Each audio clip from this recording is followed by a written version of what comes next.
Hello.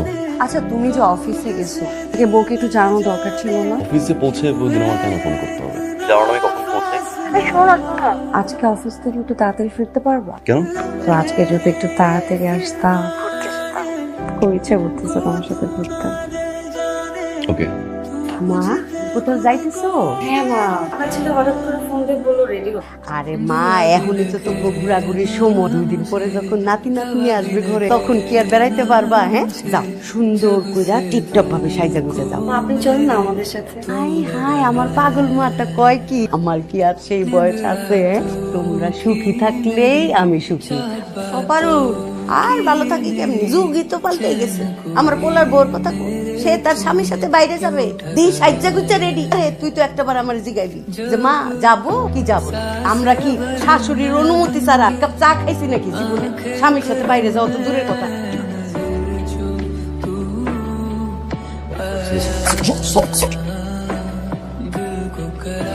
Sorry.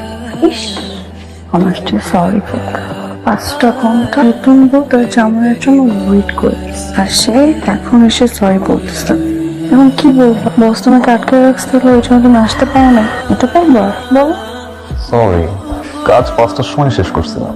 বস একটা file দেওয়া দিচ্ছে, বিরক্তিকর একটা লোক। Sorry sorry sorry. মা কই? মা ঘুমায়। মা যেহেতু ঘুমাচ্ছে, তুমি আর আমি একসাথে একটু কথা বলি। বাবুকে ঘুম থেকে উঠছে, বাবুরে ডাকো নাস্তা করতে। বাবু উঠছো? ছেলের আদর করে আমি শখ করে ডাকি বাবু, এটাও কি এখন ডাকতে পারুম না? আমার তো শরম লজ্জা আছে। হ্যাঁ, ছেলের বউ ডাকবো বাবু, আমিও ডাকবো বাবু। এখন শরীর ভালো মা? একটা দিন বাচ্চা থাকি নেই।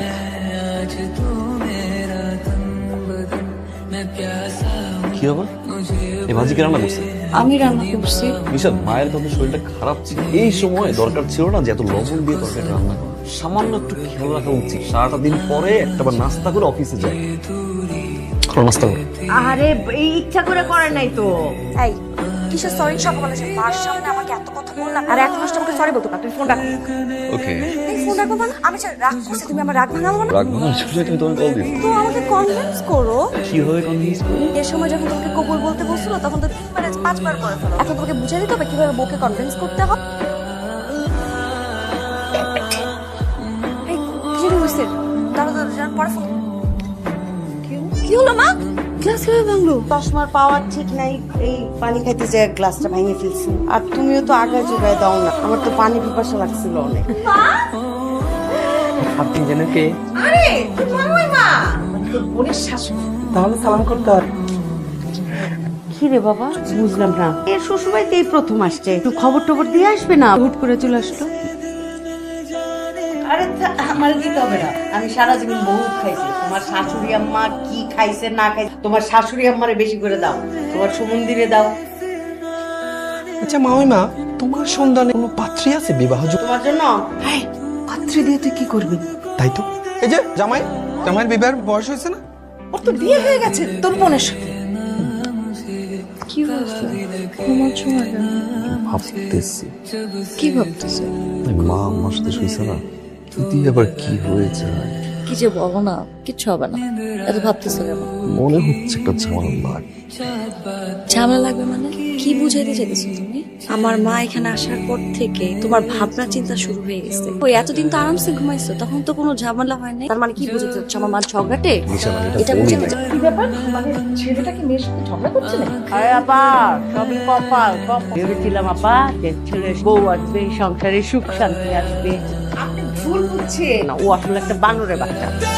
আরে ছেলেটা আসছে অফিস থেকে, তোর এত তর্ক করার দরকারটা, ছেলেটাকে একটু শান্তি দে বাবা। ঘুমাও তুমি, একা ঘুমাবো? ঘুমাও একা।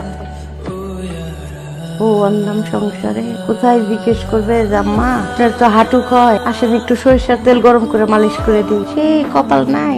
মায়াটার বিয়ে দিলাম, ভাবলাম যে আর চিন্তা ভাবনা করতে হবে না। ভাবছিলাম যে ফোন করে বলবে আম্মা কেমন আছে, কিন্তু হ্যালো কইয়া একবার কই না। আম্মা জান কেমন আছে? আরে ছেলে আমার নাই, ছেলে আর একলাই।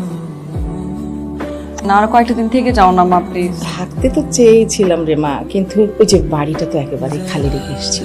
আসি। কি হয়েছে মা বলতো? কি লুকাচ্ছ আমার কাছে? কই কি হয়েছে?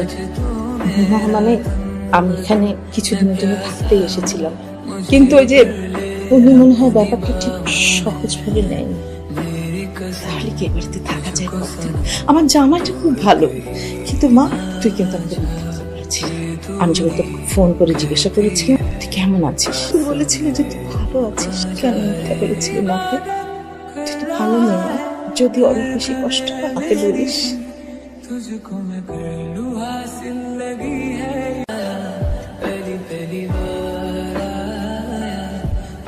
কি ব্যাপার? আচ্ছা মা এভাবে চলে গেল কেন? কেউ তো থাকতে পারতো, রাইট? 2 দিন হলো আসলো, চলে গেল। যেখানে তার মেয়ে থাকতে পারে না সেখানে তার মা থাকবে। সরি, অনেকদিন ধরে না একটা বিষয় খুঁজে পাচ্ছিলাম। আমি যদি আমার জামাইকে বাবু ডাকি তখন তোমার মায়ের সমস্যা, আমাদের মধ্যকার যদি কোনো পার্সোনাল কথা সে জানতে না পারে সেটা তোমার মায়ের সমস্যা। সমস্যাটা না আমি এখন বুঝলাম, সমস্যাটা আমার। আমি যদি উঠি তোমার মায়ের সমস্যা, আমি যদি বসি তোমার মায়ের সমস্যা। এই বয়সটাতে না সবাই একটু এরকম করে। তোমার যখন ছিল তুমি এরকম করবা, আর আব্বু মারা যাওয়ার পর থেকেই মা একটু এরকম। তোমার মামা আমার মামা না, তুমি বুঝবা না। মেয়ের শ্বশুর বাড়ি থেকে তার মা যদি কষ্ট নিয়ে চলে যায়, ওই মেয়েটার যে কেমন লাগে সেটা তুমি বুঝবা। আমাদের একটা ব্রেক দরকার।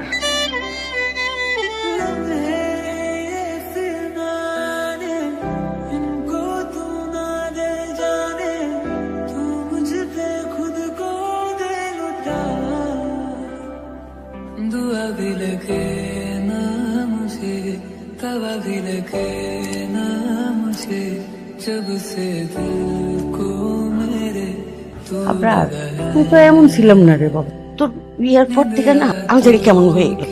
খালি মনে হচ্ছে আমার ছেলের কেউ আমার পরিচয় থেকে টান মেরে নিয়ে কেমন যেন আমি একটা হিংসা কাতর হয়ে গেলাম। এরকম হিংসুটা তো আমি ছিলাম না। আমার হিংসা তো আমার ছেলেরে একলা করে দিল। এটা তো আমি চাইনি। আপনার অনেক খারাপ মানুষ।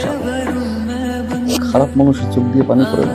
তোর মনে আছে মা, ছোটবেলায় তুমি আমাকে বলতা দাদি তোমার সাথে খুব খারাপ আচরণ করতো, তোমার রান্না চলা ফেরা দাদির ভয়ে তুমি বাবার সাথে ঠিকমতো কথাও বলতে পারো।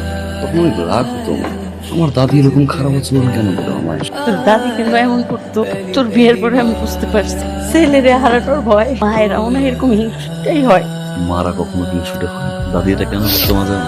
কারণ দাদির শাশুড়িও দাদির সাথে একই আচরণ। আমি তোমাকে অনেক বেশি ভালোবাসি মা। তুমি যদি এর চেয়ে অনেক বড় ভুল করতা আমি কখনোই তোমায় কিছু বলতাম না মা।